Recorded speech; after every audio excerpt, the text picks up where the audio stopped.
Hello बच्चों, welcome to SR classes. तो अभी का ये वीडियो अपना जो महा सीरीज है 1000 प्लस ऑब्जेक्टिव का, उसका पार्ट 4 होने जा रहा है और इसमें हम लोग देखेंगे भूगोल यानी कि ज्योग्राफी को। ठीक है, इसमें भी हमने 20 सवाल रखे हैं और मैं उम्मीद करता हूं कि आप लोग 20 के 20 सवालों को अभी के अभी याद कर लेंगे। अगर याद नहीं है तो, है ना, आपके कितने मार्क्स आते हैं ये मुझे कमेंट करके जरूर बताना है। तो आइए वीडियो को प्रारंभ करते हैं और सबसे पहला सवाल देखते हैं बच्चों।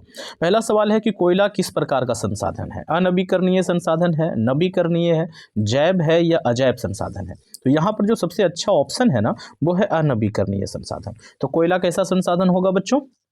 अनवीकरणीय। ओके, अच्छा, सौर ऊर्जा निम्नलिखित में से कौन सा संसाधन है? मानवकृत है, पुनः पूर्ति योग्य है, अजैव है या अचक्रीय है?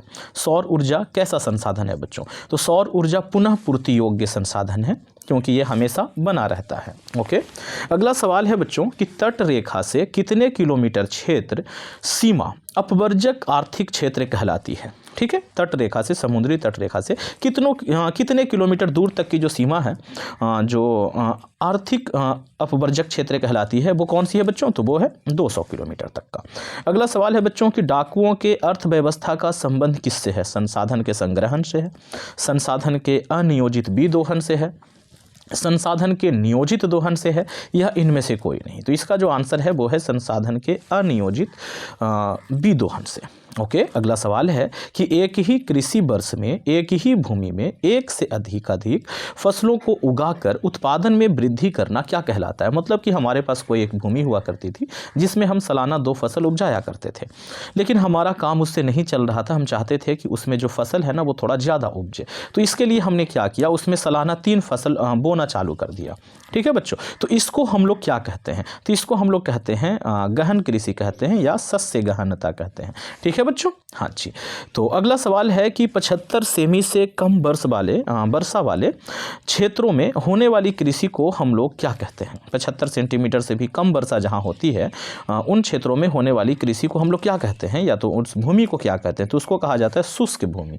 ठीक है बच्चों, अगला सवाल है कि जहाँ 75 सेंटीमीटर से अधिक वर्षा होती है, वहाँ पर जो कृषि होने वाली जो भूमि है उसे हम लोग क्या कहते हैं बच्चों? तो उसे कहते हैं आर्द्र भूमि। ओके बच्चे, अगला सवाल है कि दुग्ध उत्पादन से संबंधित ऑपरेशन फ्लड। सबसे पहले सवाल तो ये आप लोग जान लीजिए कि ऑपरेशन फ्लड जो है वो किससे संबंधित था? तो दुग्ध उत्पादन से संबंधित था। ठीक, तो दुग्ध उत्पादन से संबंधित ऑपरेशन फ्लड 2 जो है, ये जो योजना की शुरुआत हुई थी वो कब हुई थी? 1985 में, 1988 में, 1991 में या 1981 में? तो इसका सही जवाब है बच्चों 1981 में हुई थी और ये 1985 तक चली थी। ओके बच्चों, हाँ जी, इसका काल कहाँ तक था? 1985 तक था। अगला सवाल है कि इनमें से कौन औद्योगिक अवस्थिति का कारक नहीं है? औद्योगिक अवस्थिति का कारक कौन नहीं है बच्चों? तो वो हो जाएगा जनसंख्या। अगला सवाल है कि भारत में सबसे पहले जो स्थापित लौह इस्पात कंपनी थी वो कौन सी थी? टाटा लोहा इस्पात कंपनी, भारतीय लौह और इस्पात कंपनी, या तो फिर और भी 2 ऑप्शन है कि बोकारो स्टील सिटी या विश्वेश्वरैया लौह और इस्पात उद्योग। तो इसका जो आंसर होगा बच्चे वो होगा टाटा लोहा इस्पात कंपनी। ओके, अगले सवाल की तरफ बढ़ते हैं। अगला सवाल है कि पहली आधुनिक सूती मिल जो है वो मुंबई में स्थापित की गई थी, उसका क्या वजह है? नीचे 4 वजह दिए गए हैं। पहला ये कि मुंबई एक पतन है, यानी कि बंदरगाह है, यानी कि एक ऐसा शहर है जिसके बगल में क्या है भाई? समुंदर है।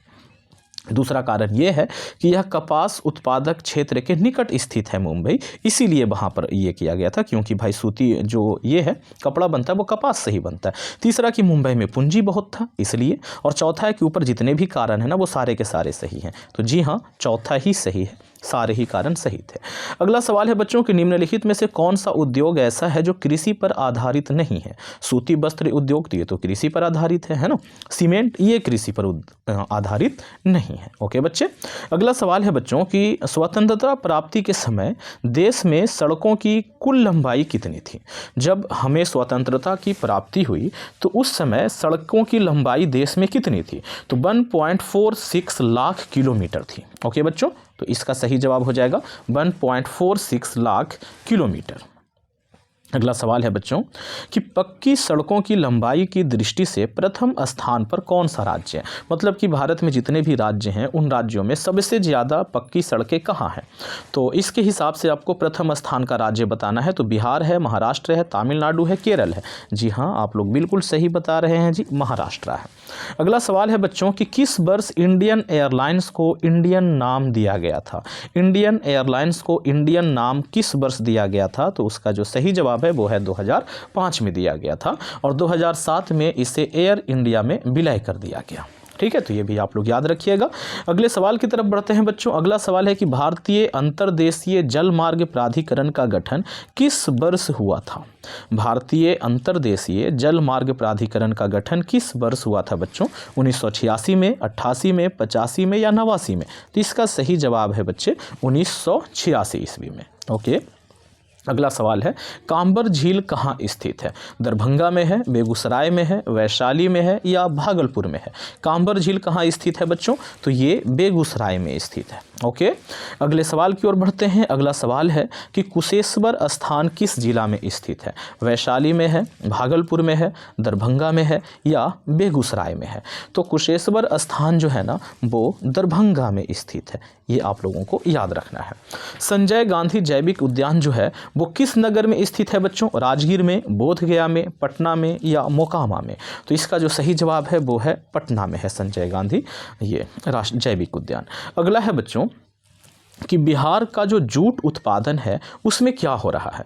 वृद्धि हो रही है, गिरावट हो रही है, स्थिर है या इनमें से कोई नहीं है। हाँ जी, तो बिहार का जो जूट उत्पादन है ना बच्चे बिहार में, उसमें लगातार गिरावट हो रही है। तो ये हो जाएगा, इसका ऑप्शन बी सही हो जाएगा।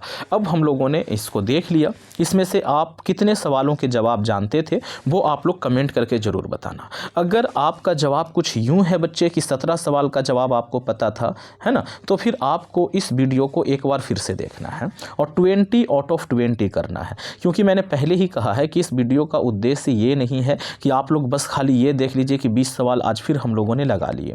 आपको ये 20 सवाल एकदम याद होना चाहिए ताकि जब आप एग्ज़ाम में वहाँ पर बैठो, यकीन मानो हम लोग यहाँ पे इतने सवाल करने वाले हैं कि एग्ज़ाम में 1 या 2 सवाल ही ऐसा दिखेगा जो कि यहाँ पर ये महासीरीज में नहीं कराया गया होगा, वरना सारे सवाल यहाँ पे करवाए जा रहे हैं। तो बस आपको ये करना है कि उसका आंसर याद रख लेना है बच्चों। और उसके लिए मैं बार बार कह रहा हूँ कि मुहूर्त नहीं निकलेगा, मुहूर्त निकल चुका है ना। आपको अभी के अभी याद करना है। तो अगर आपका 17/20 हो रहा है तो फिर आपको फिर से करना है, एक बार फिर से इस वीडियो को देखना है, डबल स्पीड करके देखेंगे, है ना। कब तक देखेंगे बच्चों, तो जब तक 20 आउट ऑफ 20 ना हो जाए। बिल्कुल ये वाला हाल चाहिए, ठीक है जी। हाँ जी, तो कैसा लगा ये वीडियो कमेंट करके मुझे ज़रूर बताएं। अच्छा लगा है तो इसे एक लाइक करें, दोस्तों में शेयर करना बिल्कुल ना भूलें बच्चों। जितना ज़्यादा आप लोग इसे शेयर करोगे उतना ही ज़्यादा मैं इस तरीके का वीडियो बनाता चला जाऊँगा। तो thank you, thanks for watching. बने रहे SR क्लास के साथ, मिलते हैं नेक्स्ट वीडियो में। Thank you.